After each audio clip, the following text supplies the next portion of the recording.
Halo kakak, berhubung ini adalah kisah novel jadi kemungkinan video dan narasi tidak sama, dukung like, komen dan subscribe kakak, semoga bisa terhibur, selamat mendengarkan.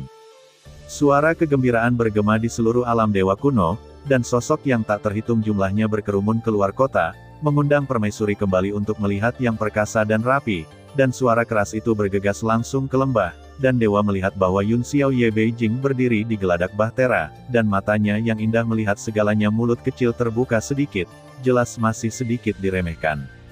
Permaisuri memiliki begitu banyak berkah iman dalam popularitas para dewa.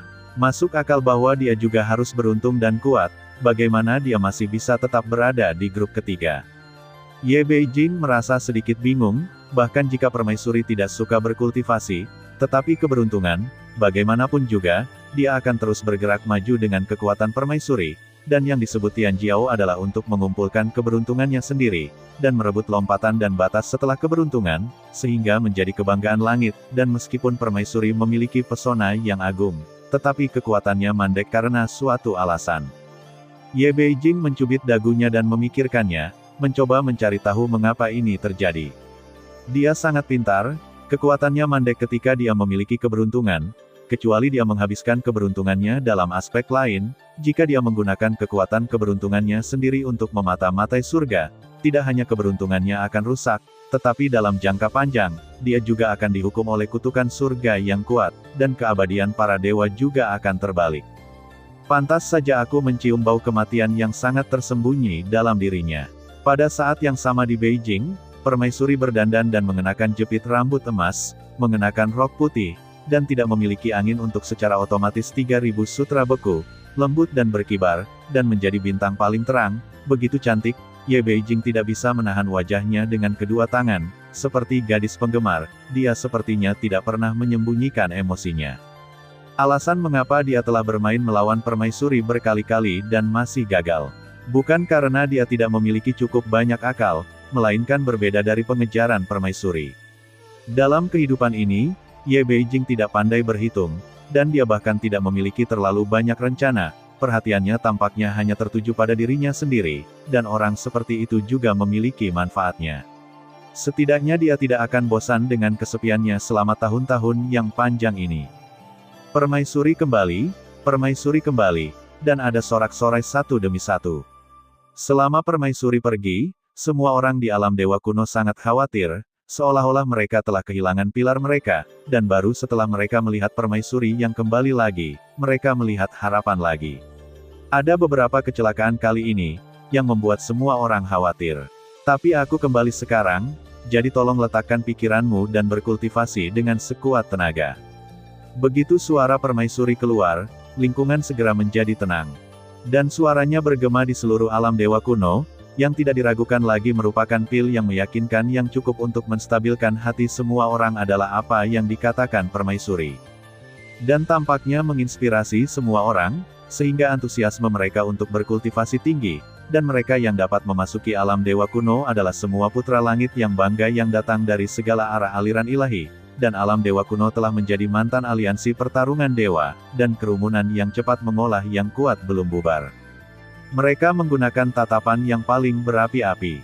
Melihat permaisuri di hati mereka, hal yang paling dikagumi adalah setelah jatuhnya permaisuri, permaisuri telah memimpin para dewa. Jadi di hati orang-orang, permaisuri telah menggantikan kehormatan yang dikabarkan. Bahkan jika mereka mengetahui bahwa api nitrat pada yang mulia yang bereinkarnasi tidak dapat menggantikan posisi permaisuri di hati mereka untuk saat ini, setelah permaisuri pergi, paviliun Qianji tidak berhenti, dan masih berjalan siang dan malam, dan permaisuri melangkah keluar dari klan Lian dan kembali ke paviliun Qianji. Jika tidak ada paviliun 1000 mesin untuknya, akan selalu ada ribuan mesin yang tidak bisa dirusak. Malam di Beijing, inilah duniaku untuk dinikmati. Sebelum permaisuri pergi, suara itu terdengar di telinga Ye Beijing, dan dia menatap kerumunan dengan rasa ingin tahu. Semua orang di sini tampak bersemangat, seperti tunas yang keluar dari tanah, berjuang untuk mendorong tanah, tumbuh dengan penuh semangat untuk sinar matahari. Ye Beijing ragu-ragu sejenak, dan kemudian menatap Xiaoyan, yang masih mundur, dan memasuki kota alam dewa kuno, semuanya di sini tampak sangat segar.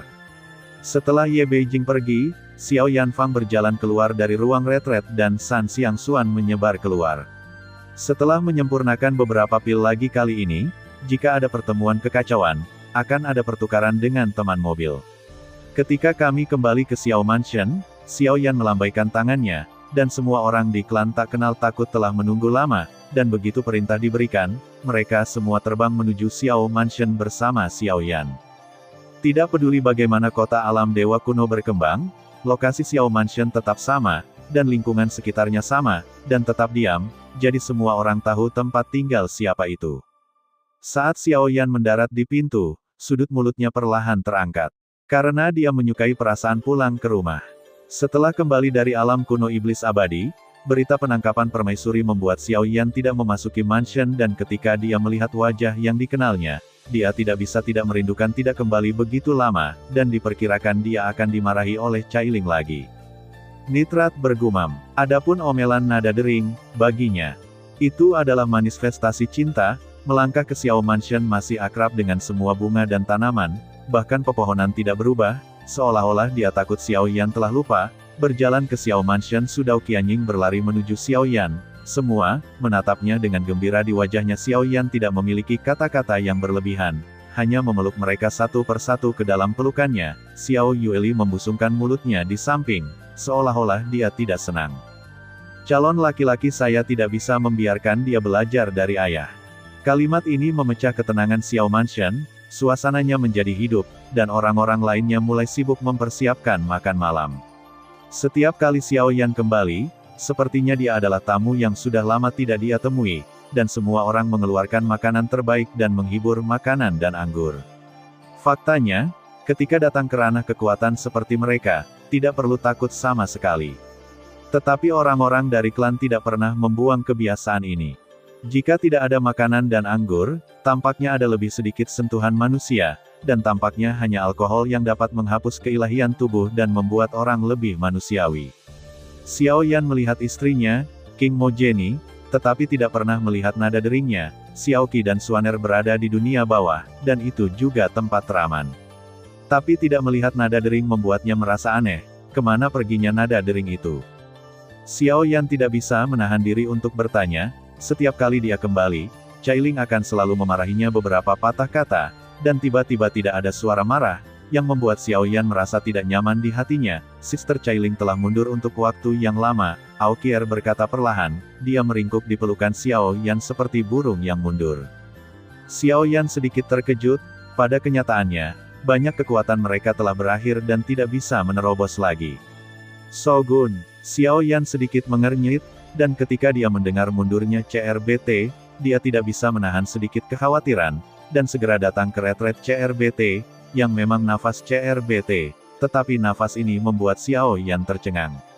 Bahkan ketika telapak kakinya menginjak, dia bergegas ke ruang retret nada dering. Bayangan di depannya muncul di depan Xiao Yan, tetapi penampilannya sangat membuat Xiao Yan takut. Cailing tidak lagi muda, rambutnya berubah menjadi abu-abu dan menjadi tua. Terima kasih sudah mendengarkan kakak dan yang sudah subscribe. Untuk yang belum subscribe yuk subscribe kakak dan yang minat support jadi member klik tombol gabung kakak. Semua cerita sudah Mimin simpan di playlist supaya bisa kakak ikuti. Bila suka cerita Mimin jangan lupa subscribe channel Mimin dan share channel Mimin ke seluruh penjuru benua. Terima kasih.